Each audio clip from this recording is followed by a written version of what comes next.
लय वार आहे. लोकांचं कसं आहे माहिती का, की आपल्या लोकांच्या मुला मुलींना नाव ठेवायचं आणि आपल्या मुला मुलींचं झाकून ठेवायचं. काय म्हणतात ना, आपलं ठेवायचं झाकून आणि दुसऱ्याचं बघायचं वाकून. माझी घरची मशीन काय काय बोलायला लागली. आणि असे आहेत लोक.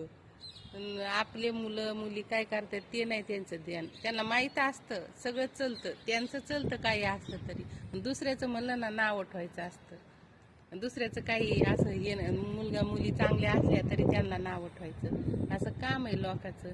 पण असं नाही की जे आपले मुला मुली असतात किंवा दुसऱ्याचे असले तर काय झालं, असं नाव कोणाच्या मुला मुलींना ठेवतात का? पण लोकांचं ते जातच नाही. जे आपलं ते आपलं ना, असं आहे का नाही? बरोबर आहे का नाही फ्रेंड? असे लोक आहेत.